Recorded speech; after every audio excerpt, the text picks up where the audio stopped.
Bueno, abramos nuestras Biblias en Judas, desde el versículo 3 hasta el versículo 4. La Escritura dice: Amados, por la gran solicitud que tenía de escribiros acerca de nuestra común salvación, me ha sido necesario escribiros, exhortándoos que contendáis ardientemente por la fe que ha sido una vez dada a los santos. Porque algunos hombres han entrado encubiertamente, los que desde antes habían sido destinados para estar en condenación, hombres impíos que convierten en libertinaje la gracia de nuestro Dios y niegan a Dios, el único soberano, y a nuestro Señor Jesucristo. Aquí el apóstol Judas nos va a hablar acerca de 5 puntos que para mí son muy importantes y es de los que les voy a hablar en este video.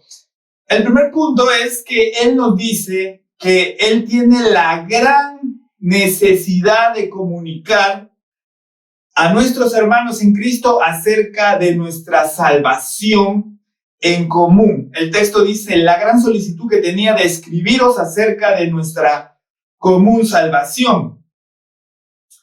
Aquí lo primero que quiero mostrarles es que tenemos una salvación en común, una sola, y es común para todos. O sea, todos tenemos el mismo nivel de justificación. No es que uno esté más justo delante de Dios que otro. No. Todos estamos justificados por Cristo en la misma manera, en la misma dimensión, en la misma magnitud. Todos somos hechos justos delante de los ojos de Dios todo el tiempo, gracias al sacrificio que Jesucristo hizo por nosotros en la cruz. Entonces, tanto el pastor, el profeta, el evangelista, el maestro, el apóstol, el creyente que recién se ha entregado al Señor hace unos minutos, todos tienen la misma salvación y todos son vistos por Dios al mismo nivel en cuanto a la justificación.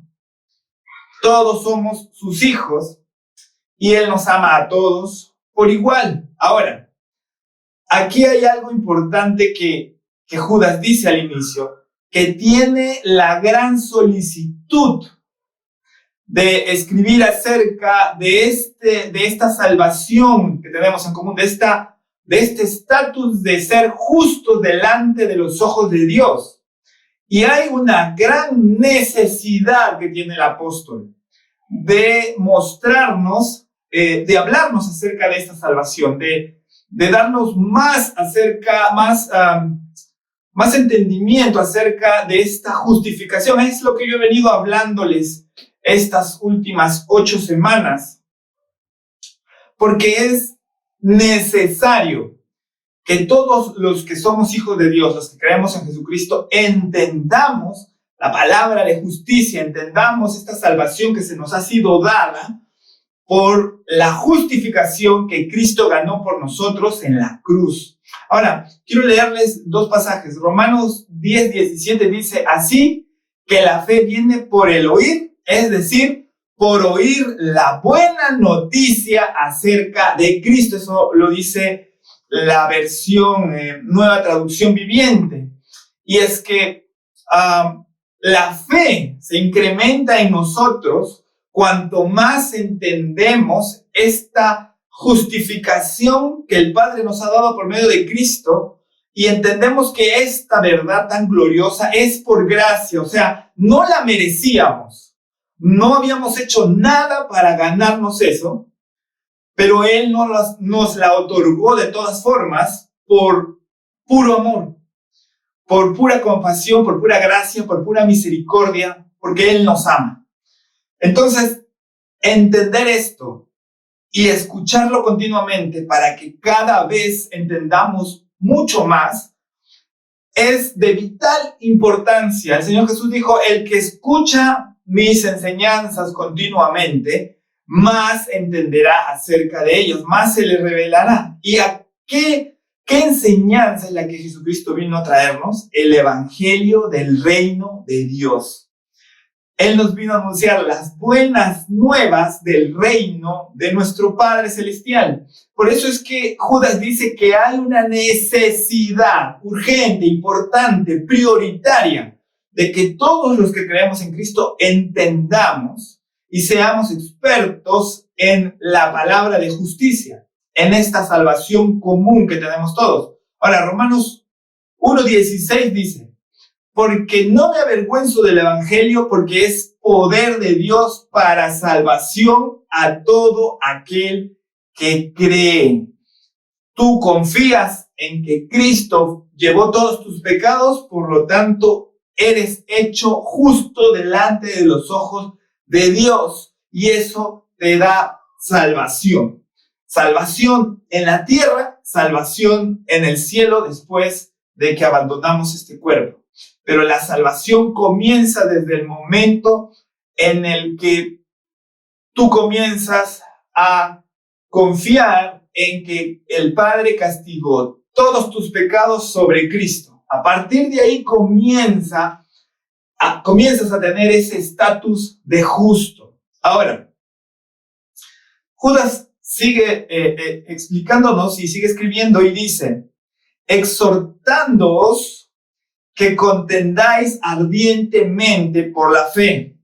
O sea, Él nos anima, nos alienta, eso es exhortar, a que luchemos fervorosamente, activamente, por la fe, por la justificación. Cuando el Nuevo Testamento habla acerca de fe, lo que se está refiriendo es a la confianza que una persona tiene en que Cristo ganó para nosotros un estatus de justo delante de los ojos de Dios.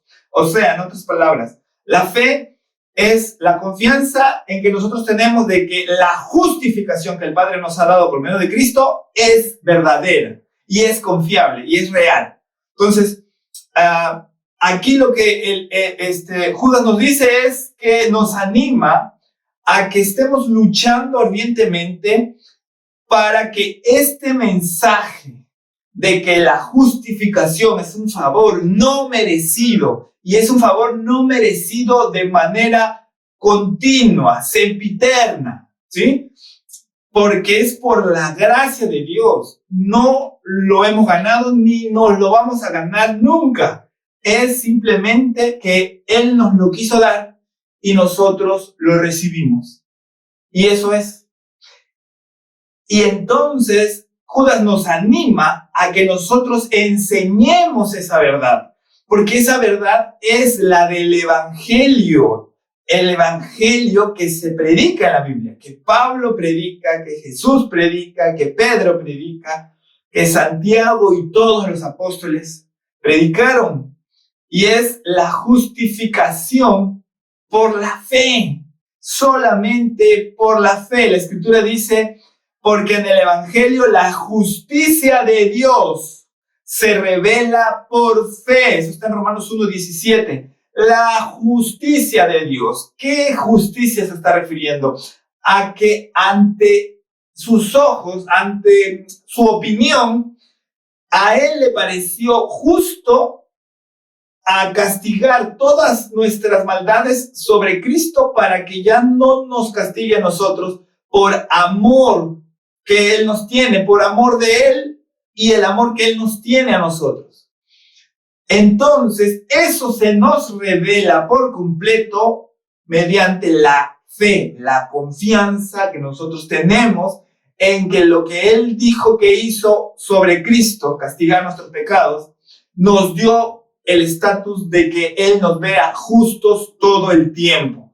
Eso se revela por la fe, y luego dice Pablo: y eso es para fe, como está escrito, mas el justo por la fe vivirá. O sea, el hecho de que tú entiendas y recibas esa justificación que Dios nos ha dado, eso se revela por fe, pero al recibirlo, eso hace que nuestra fe se incremente.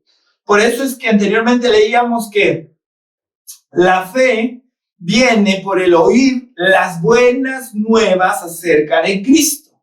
Y la buena nueva acerca de Cristo es que Él ganó la justificación para nosotros delante del Padre. Entonces, en Romanos 1:17, Pablo termina ese pasaje diciendo: mas el justo por la fe vivirá. ¿Fe en qué?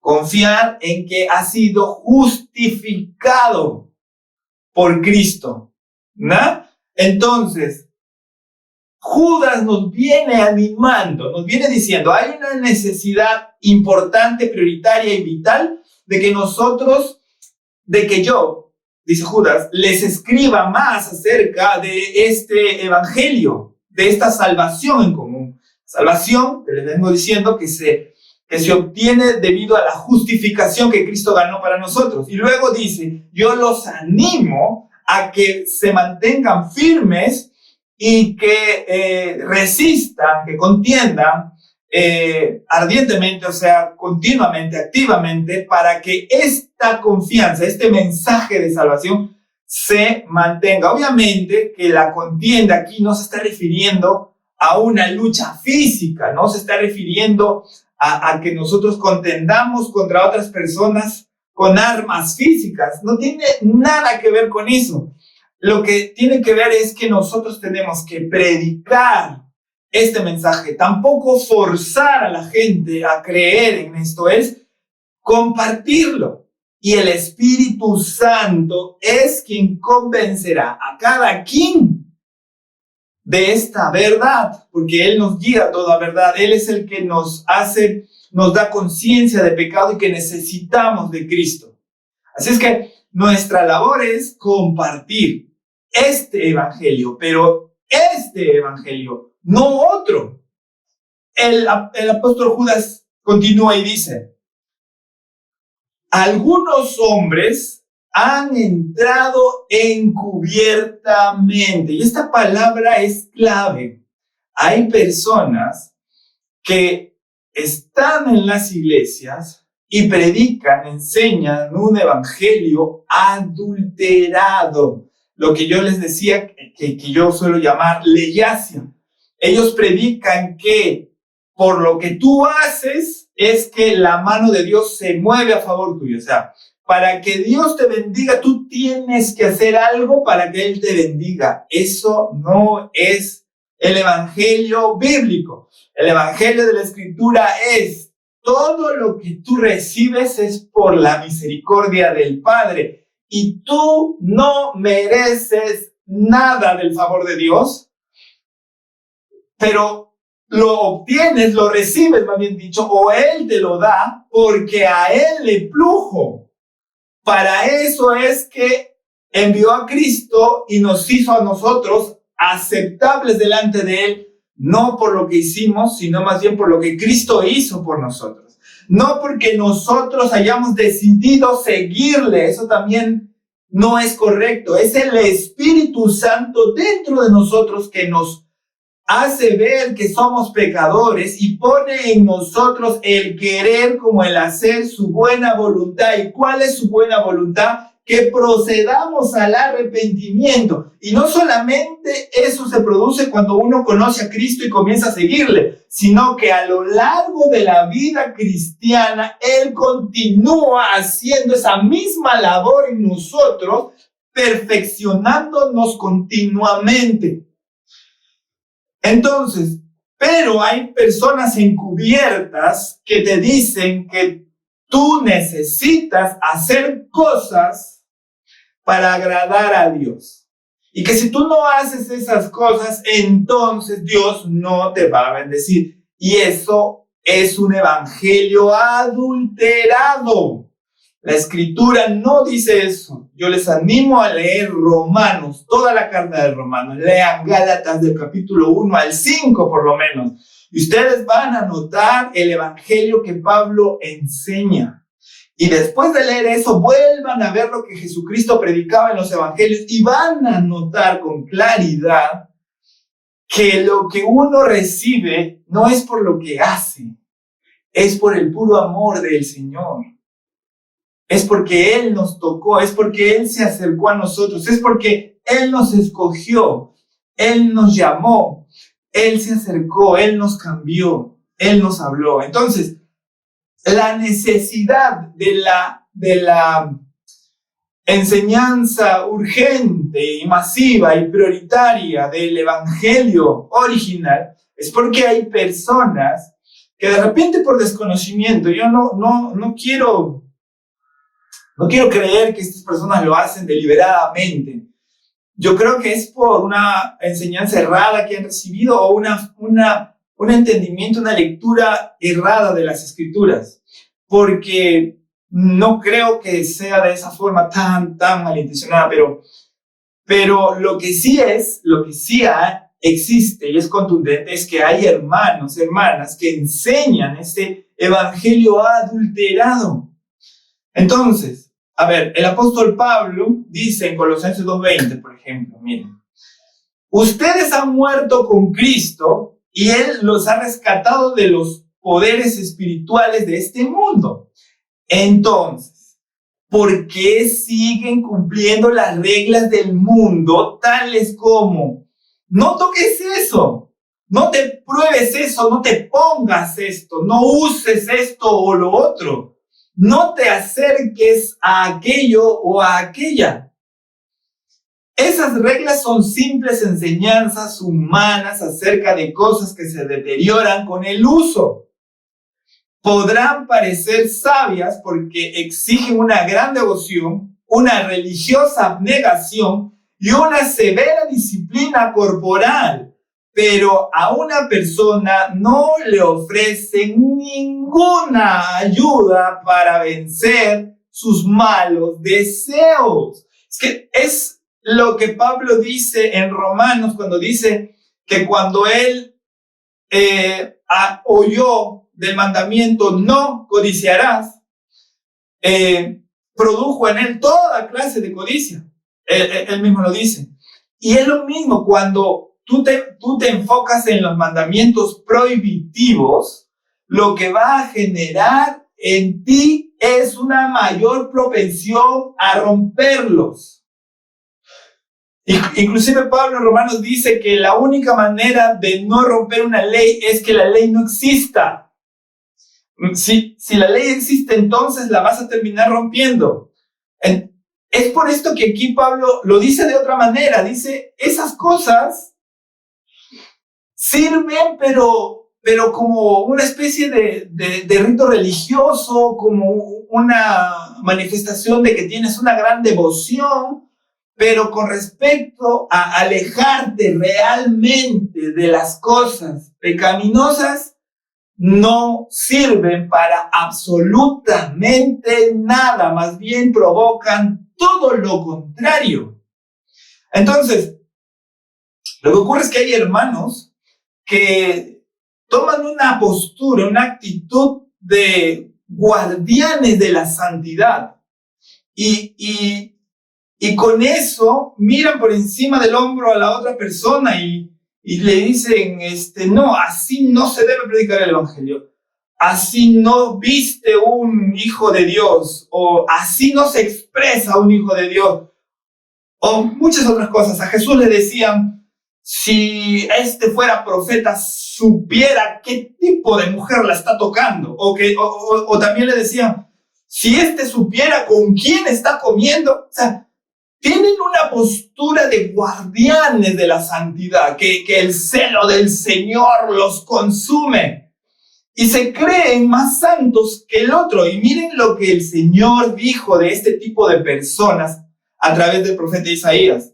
Sin embargo, se dicen unos a otros, no te acerques demasiado a mí porque me contaminarás. Yo soy más santo que tú. Ese pueblo es un hedor para mi nariz, un olor irritante que nunca desaparece. Yo no quiero apestarle al Señor. Yo no quiero apestarle al Señor. Él nos ha lavado de toda esa inmundicia, de todo eso que nos hacía apestar con la sangre de Cristo. A todos. Por eso Judas comienza diciendo que tenemos una salvación en común. Nadie tiene una justificación mayor que la del otro. Nadie está como que más cerca de Dios que otro. ¿Me dejo entender? Todos tenemos el mismo acceso al Señor y el Señor nos recibe a todos, ¿sí? Sino que hay algunos que no confían, no creen que realmente el Señor los va a recibir y ese es otro asunto. Es un proceso que el Espíritu Santo va a ir haciendo en ellos y le va a ir mostrando bonito que el Señor sí los recibe, que ya los ve justos todo el tiempo. Por eso es que es importante que oigan este mensaje del Evangelio. Y por eso es que Judas dice que es importante que yo les hable, urgente. Ahora, luego él dice, hombres impíos son estos que han entrado en manera encubierta, que convierten en libertinaje la gracia de nuestro Dios. Pero hay hermanos que toman este pasaje y dicen, no, esos que predican acerca de la gracia de Dios, esos son los que convierten el evangelio en un libertinaje. Pero miren lo que dice aquí el pasaje. Estos hombres impíos que convierten, esta es la clave. ¿Qué significa o qué palabra se usa en el griego para esta traducción en español? En esta traducción le ponen convierten. Pero la palabra en griego es metatitsemi. Bueno, así se pronuncia tal cual como está en el Strong. Metatitsemi, que significa transferir o cambiar. O sea, la intención de esta palabra es que se coge algo y se mueve de lugar, se transfiere para colocar otro objeto nuevo o diferente. ¿Me dejo entender? Entonces, no es que han agarrado la gracia y la han transformado, la han manipulado y la han transformado en un libertinaje. No. Lo que hacían estos era sacar la gracia de Dios de la iglesia para poner la ley, ganarse el favor de Dios mediante tus acciones. Y eso es lo que Pablo viene combatiendo. Y también lo hace Santiago, y es algo que Judas también se opone. Entonces, el término aquí es transferir. Esto que está acá lo muevo hacia otro lugar. Y entonces, cuando no hay la enseñanza de la gracia de Dios, que significa que Él nos bendice y nos ama, aunque nosotros no lo merezcamos, es más, ni siquiera habría que usar la palabra aunque, es lo que sería es la gracia de Dios es la manifestación de su amor para con nosotros cuando no lo merecemos y cuando nosotros consideramos que nos tenemos que ganar ese favor. O sea, decimos, Señor, nosotros queremos merecer tu amor. En ese momento dice la Escritura que nos apartamos de Cristo y nos caemos de su gracia. Gálatas 5:4 nos dice eso. Pues si ustedes pretenden hacerse justos ante Dios por cumplir la ley, han quedado separados de Cristo y se han caído de la gracia de Dios. Y entonces, si estamos lejos de Cristo y fuera de la gracia de Dios, estamos totalmente desamparados, estamos otra vez bajo la ley. A eso se refiere Pablo cuando dice, no vuelvas a hacerte esclavo de la ley. Primera de Corintios 15:56 dice, el aguijón de la muerte es el pecado y el poder del pecado es la ley. La ley le da poder al pecado para tentarte con mayor fuerza cada vez que tú le dices a alguien, no hagas esto, no hagas lo otro, deja de hacerlo. Es peor, lo que le estás haciendo es que el pecado venga con mayor poder sobre esa persona y en vez de que logres que esa persona se consagre más al Señor, ocasionarás que haga todo lo contrario. Hemos visto en las últimas 3 semanas que el amor del Señor es el que verdaderamente produce arrepentimiento. Y ese amor que el Señor nos lo da nos lo da porque no lo merecemos. Esa es la buena nueva del Evangelio. El que Cristo vino a predicar es: aunque ustedes estén perdidos, yo vengo a dar mi vida por ustedes. Aunque ustedes no lo merecen, aquí estoy, dijo Cristo, para morir por ustedes, para hacer el pago del pecado por ustedes, para que sobre ustedes no caiga el castigo. Es inmerecido. Jamás ha sido por merecerlo, ni va a ser porque nosotros nos lo ganemos. Y les explicaba la semana pasada que cuando tú confías en que todo, inclusive tus procesos de santificación, es por su gracia, es por su misericordia, es porque Él, a través de su Espíritu Santo que muere en nosotros, nos va haciendo más perfectos, entonces empiezas a ver el fruto del Espíritu, empiezas a ver buenas obras saliendo de ti. Mientras que tú no creas que es el Espíritu, jamás vas a ver su fruto porque es de Él, no es tuyo ni mío. ¿Se dan cuenta? Entonces el Evangelio adulterado te dice y te exige que tú seas el que muestre el cambio. Y la Escritura te muestra, porque es lo que he venido haciendo durante estas 8 semanas, 9 con esta, es que es su gracia la que te va purificando, no tú, ni tu esfuerzo, ni tu capacidad. Es que tú confíes en que su Espíritu lo hace en ti. Y para terminar, quiero explicar un poco acerca de santidad y pecado, porque también ahí radica un gran error. Y es que se considera que santidad, y se enseña así, santidad es no cometer faltas inmorales. Pero eso no es santidad. No cometer faltas inmorales es algo que se desprende de la santidad, pero no es santidad, no es el concepto total de santidad. ¿Qué es santidad? Santidad significa consagrado para una obra específica, separado, apartado, consagrado para una obra específica. Y esa obra específica es el propósito que Dios le dio a tu vida y a mi vida. Cada quien tiene un propósito de Dios diferente, un uso distinto. ¿Y quién nos va a usar? Él. ¿Te das cuenta? Ahora, que para que tú puedas cumplir ese propósito que Dios trazó para tu vida, tengas que dejar algunas faltas inmorales o todas, obviamente que sí. ¿Me dejo entender? Pero no es el concepto de santidad el dejar de hacer faltas inmorales. Porque tú puedes dejar de hacer todas las faltas inmorales, pero al final no cumples el propósito de Dios. Fallaste en el pecado más grande que puede existir, porque ¿qué significa pecado? Pecado significa fallar al objetivo, fallar al blanco. Porque santidad es consagrarte para el propósito de Dios. Consagrarse implica muchas cosas.